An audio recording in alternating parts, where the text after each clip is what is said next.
Hello, I'm David Hughes. Welcome to Your Perfect Body, the podcast of the Esoteric Teaching community. Today's selection is an essay entitled, There Is No Death, Part 2. Yesterday, we were discussing the eternal individuality of the soul, and that although this knowledge is acintya, inconceivable, we can understand it by our human reasoning. There are many subjects in the esoteric teaching that are acintya, or beyond human conception. So how can we know that Kṛṣṇa is correct when he says, "Na evaham jatu nasam, na tvam neme janadhipah, na caiva na bhavisyamah, sarve vayam atah param"? Never was there a time when I did not exist, nor you, nor all these kings, nor in the future shall any of us cease to be. Bhagavad-gītā 2:12. The difference between the conditioned soul and the liberated soul is that a conditioned soul is imperfect in 4 ways. A conditioned soul is sure to commit mistakes, he is in illusion, has the tendency to cheat others, and has imperfect senses. Therefore, knowledge, especially spiritual knowledge, should not be accepted from a conditioned soul, but only from a liberated soul. Why is Bhagavad-gītā so honored and beloved all over the world? This Bhagavad-gītā was spoken in India a long time ago, and it is commonly understood to be a Hindu scripture.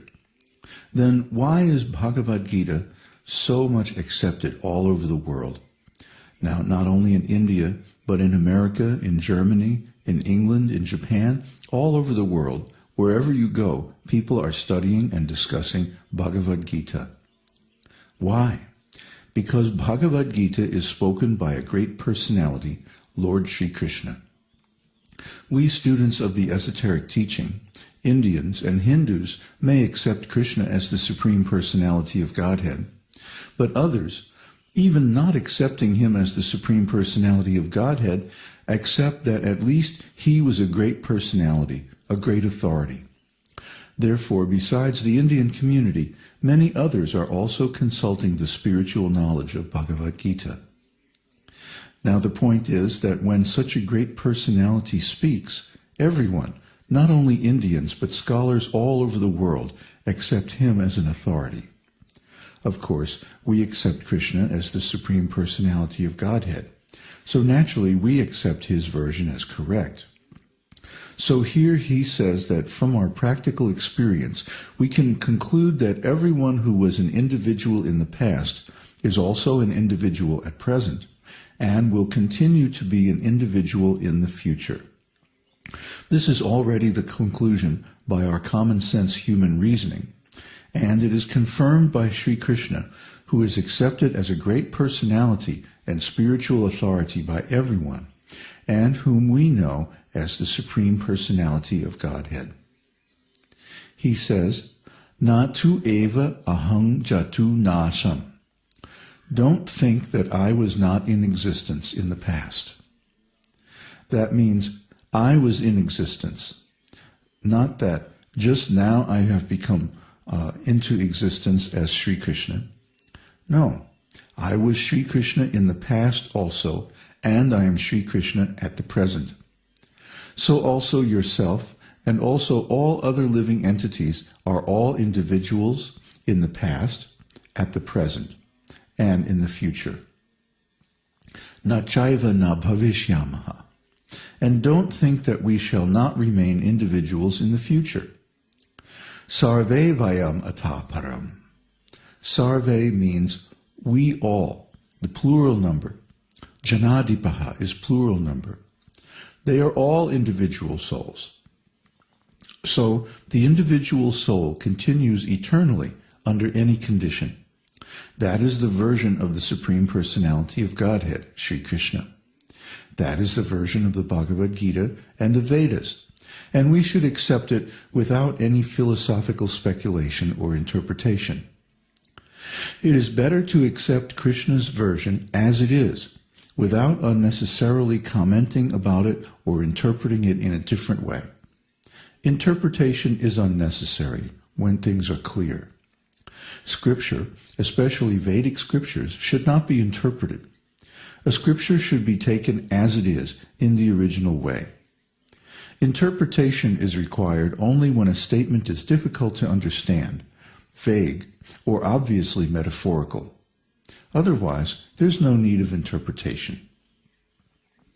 For example, if you read that such and such a town is on the sea. Now, a person who hears that may be confused. How is that? How can there be a town on the water?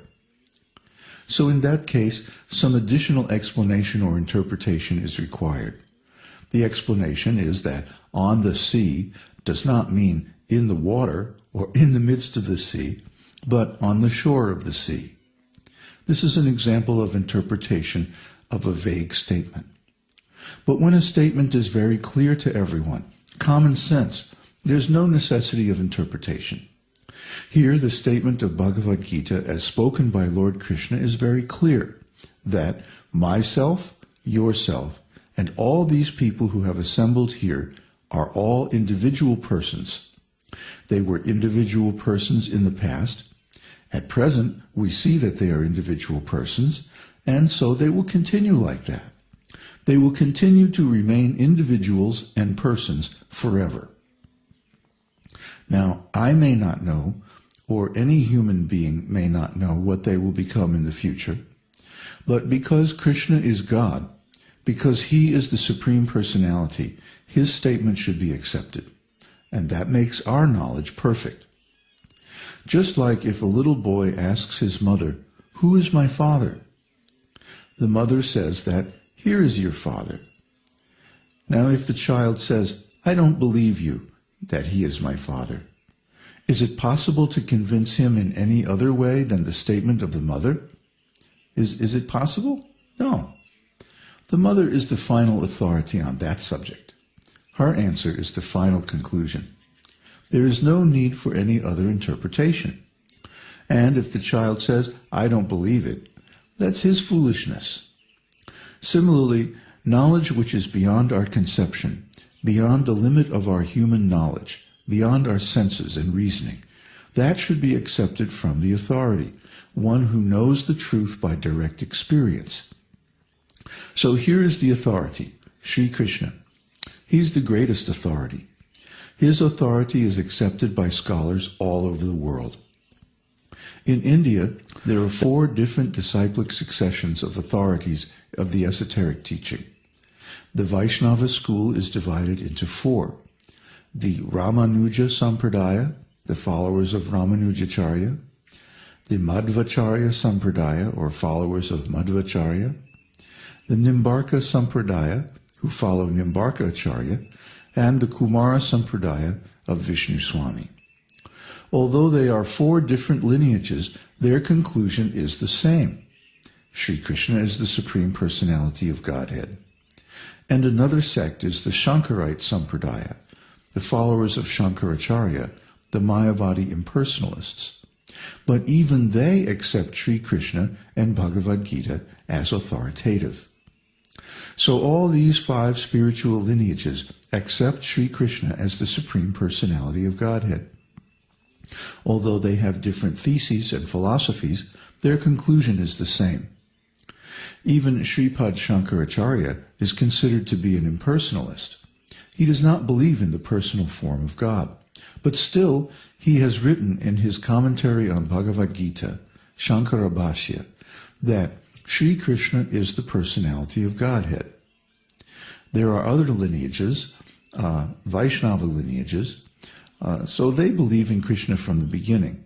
But even Shankaracharya, who is an impersonalist, has also clearly written that Sa Bhagavan Svayam Kṛṣṇah. Krishna is the Supreme Personality of Godhead. And there are many evidences in many scriptures and Vedic literatures that Krishna is the Supreme Personality of Godhead. Too many to quote here. So we will give only the principal one.